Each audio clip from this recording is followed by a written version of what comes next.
السلام علیکم ورحمۃ اللہ۔ میرے بھائیوں، انسان کو اللہ تعالیٰ نے عقل سے نوازا ہے۔ سارے انسان عقل مند ہیں، لیکن انسانوں میں ہی کچھ ایسے لوگ ہیں جو عقل مند ہونے کے باوجود اپنی عقل کو استعمال نہیں کرتے ہیں، اور انہیں ہم بیوقوف کہتے ہیں۔ اور بیوقوف کسے کہتے ہیں؟ بیوقوف ایسا شخص جو کسی ایسے کام کو چھوڑ کے جس میں زیادہ فائدہ اور منافع ہے اسے چھوڑ کر کوئی ایسا کام کرے جس میں نقصان ہے، اسے ہم بیوقوف کہتے ہیں۔ اور بیوقوف کئی قسم کے لوگ ہوتے ہیں۔ مثلاً ایک بیوقوف وہ ہوتا ہے جسے لوگ سمجھتے ہیں کہ یہ بیوقوف ہے، لیکن وہ خود دل ہی دل میں اپنے آپ کو سمجھتا ہے کہ میں بہت زیادہ عقل مند ہوں۔ اور ایک وہ ہوتا ہے جو جان بوجھ کر بیوقوفی کر رہا ہوتا ہے، اور ایک وہ ہوتا ہے جو خود کی نگاہوں میں بھی خود کو بھی بیوقوف سمجھتا ہے اور لوگ بھی اسے بیوقوف سمجھتے ہیں۔ تو اس طرح کے کئی قسم کے بیوقوف لوگ ہیں، اور بیوقوفوں کو ہم اچھا نہیں سمجھتے ہیں۔ تو یہ تو بیوقوف ہیں جن کا دنیا میں نقصان اور گھاٹا ہے۔ اصل میں بیوقوف کون ہے؟ اصل میں حقیقی طور پر تو بیوقوف وہ ہے جسے اللہ تعالیٰ نے پیدا کیا ہے اپنی عبادت کے لیے، اور وہ اللہ تعالیٰ کی عبادت چھوڑ کے کسی اور کی پرستش اور کسی اور کی پوجا اور عبادت کرنے لگ جائے، تو وہ دنیا میں اللہ کی نگاہوں میں سب سے بڑا بیوقوف ہے۔ وہ ایسا بیوقوف ہے کہ دنیا میں بھی اس کا نقصان اور گھاٹا ہے، اور آخرت میں جانے کے بعد بھی اسے نقصان اور گھاٹا ہوگا۔ آج ہم میں سے بہت سے ایسے لوگ ہیں جو اپنے آپ کو عقل مند سمجھ کر اور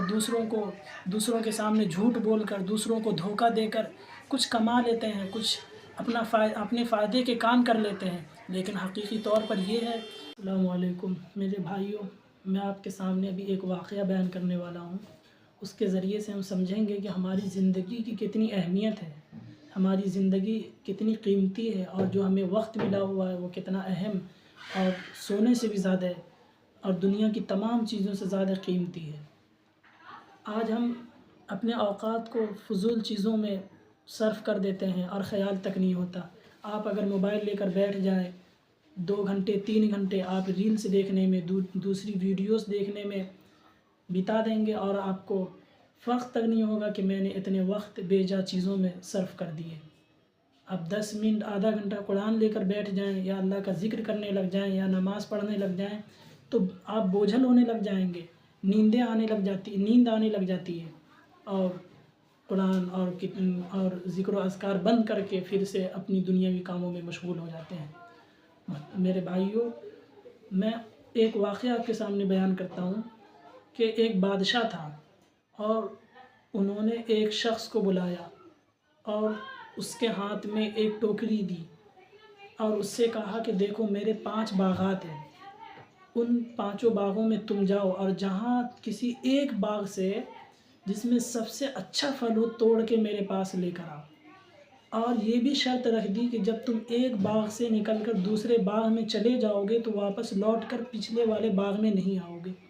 تو وہ ٹوکری لے کر جب باغ میں گیا،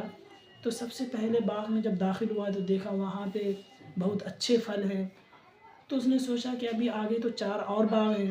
تو دوسرے باغ میں جا کر پھل توڑ لوں گا، یہاں اچھے پھل ہیں تو دوسرے میں اور اچھے ہوں گے۔ اور بادشاہ نے یہ بھی شرط رکھ دی تھی کہ جب ایک باغ سے نکل کر دوسرے باغ میں چلے جاؤ گے تو پھل نہیں توڑو گے پچھلے والے باغ میں آ کر، اور دوسرے کسی ایک باغ میں ہی پھل توڑنا ہے، ایک ہی پھل توڑنا ہے، ہر باغ سے نہیں توڑنا ہے۔ تو پھر وہ پہلے باغ سے پھل نہیں توڑتے ہیں، دوسرے باغ میں جاتے ہیں تو وہاں پر دیکھتے ہیں کہ پہلے باغ سے بھی زیادہ اچھا پھل یہاں پر موجود ہے، تو وہ دوسرے میں بھی نہیں، تیسرے میں بھی نہیں، چوتھے میں چلے جاتے ہیں۔ چوتھے میں جب جاتے ہیں تو دیکھتے ہیں پچھلے 3 باغوں سے زیادہ اچھا پھل یہاں پر موجود ہے، تو وہ سوچتے ہیں جب 5ویں باغ میں ہم جائیں گے تو وہاں زیادہ اچھا پھل ہوگا۔ اور جب وہ 5ویں باغ میں جاتے ہیں تو دیکھتے ہیں وہاں تو پیڑ پودے کچھ ہے ہی نہیں، پھل وغیرہ پیڑ میں لگے ہوئے نہیں ہیں۔ تو وہ پھر خالی کو ٹوکری لے کر بادشاہ سلامت کی خدمت میں حاضر ہوتا ہے اور کہتا ہے کہ کچھ نہیں توڑ پائے۔ تو بادشاہ تو اس سے یہ ہمیں سبق ملتا ہے کہ اللہ تعالیٰ نے جو بھی ہمیں زندگی دی ہے اس کو غنیمت سمجھیں۔ ہم یہ نہ سوچیں کہ ابھی ہم بچے ہیں، پھر جوان ہوں گے، بوڑھے ہوں گے، یا پھر ابھی آج ہمیں وقت تھوڑا ملا ہوا ہے، کچھ دنوں بعد اور زیادہ وقت ملے گا تو اللہ کی عبادت اور زیادہ اچھے سے کر لیں گے۔ اگر ہم یہ سوچتے رہ گئے تو پھر یہ سمجھیے جس طرح یہ شخص 5 باغوں میں آ کر واپس آیا اور اس کے ٹوکری میں ایک پھل بھی نہیں تھا، ایسے ہی ہم دنیا سے اس حال میں رخصت ہوں گے کہ ہمارے نامہ اعمال میں ایک نیکی تک نہیں ہوگی۔ اس لیے اگر ہم چاہتے ہیں کہ ہمارا وقت اچھا ہو اور ہم اللہ کے نزدیک محبوب پسندیدہ ہوں اور ہمارے نامہ اعمال میں زیادہ سے زیادہ نیکی اور ثواب ہو، تو اپنے وقت کو ہم غنیمت سمجھیں، اپنے وقت کو ہم بیجا چیزوں میں صرف نہ کریں۔ یہ دور اتنا پرفتن ہو گیا ہے اور اس دور میں لوگ اتنی برائیاں کرنے لگ گئے ہیں کہ انہیں اپنے وقت کا کوئی اہمیت ہی نہیں معلوم۔ بیجا چیزوں میں کہیں بیٹھ جاتے ہیں، بات کرنے لگ جاتے ہیں دوستوں کے ساتھ، یا پھر کہیں کسی بھی کام میں مشغول ہو جائیں تو پھر خیال ہی نہیں رہتا کہ ہمارا وقت کتنا اہم ہے، اور نماز کا وقت گزر جاتا ہے، قرآن کی تلاوت ہفتوں مہینوں سال بھر تک نہیں کر پاتے ہیں، اور احساس نہیں ہوتا کہ ہم قرآن کی تلاوت نہیں کر پائے، نماز ہماری چھوٹ گئی، روزے ہم نہیں رکھ پائے، اور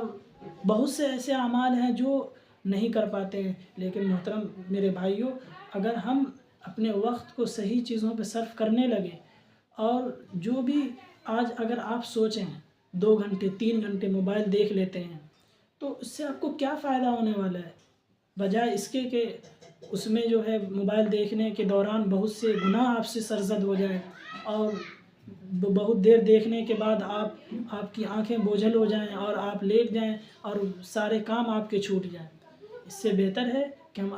اور 3-4 گھنٹے جو آپ نے لگائے اس میں کوئی اس کا فائدہ نہیں ہونے والا، لیکن اگر آپ 10 منٹ یا 1 گھنٹہ یا 2 گھنٹے آپ نے قرآن کے پڑھنے میں یا کسی اور عبادت کے کرنے میں گزار دیے، تو یہ وقت اور یہ ٹائم یہ ایسا ہوگا جو اللہ کے نزدیک، جو قیامت کے دن اللہ کے عذاب سے یہ وقت آپ کو بچائے گا۔ لیکن اگر اس وقت کو ہم غنیمت نہیں سمجھے اور اپنی برائیوں میں ایسے ہی مشغول رہے، مصروف رہے اور اللہ کی طرف توجہ نہیں دیے، اب اپنے اعمال کو سدھارنے کی کوشش نہیں کیے، تو پھر دنیا سے ہم خالی ہاتھ جائیں گے، اور قیامت کے دن اللہ تعالی ہمارے بائیں ہاتھ میں نامہ اعمال دے کر جہنم کی طرف بھیج دے گا۔ اس لیے ہم چاہتے ہیں اگر نیک اور صالح اور اچھے انسان بنیں تو اپنے وقت کی اہمیت کو سمجھیں، اور یہ نہ سوچیں کہ ابھی ہمارے پاس موقع نہیں ہے، بعد میں عبادت کر لیں گے، بعد میں نماز پڑھ لیں گے، بعد میں نماز کی قضا کر لیں گے۔ ایک بھی کام کو آپ بعد والے پر نہ ڈالیں، بلکہ جو بھی کام جس وقت کرنے کا موقع ملے فوراً اسے کر لیجیے، اور نیکی کے کام کو تو اور نہیں ٹالیے۔ اگر گناہ کا ارادہ آئے تو اپنے دل کو تسلی دیجیے، چلو ابھی نہیں کر رہا ہو، بعد میں کریں گے، اللہ تعالیٰ آپ کو گناہ کی اس طرح سے بچا دے گا۔ لیکن اگر آپ نیکی کو ٹالتے رہ گئے تو شیطان آپ کو نیکی نہیں کرنے دے گا۔ اس لیے ہم چاہتے ہیں کہ ہمارا اور آپ کا سب کا وقت صحیح چیزوں میں صرف ہو، تاکہ ہم دنیا اور آخرت دونوں جگہ کامیاب ہو سکیں۔ والسلام علیکم۔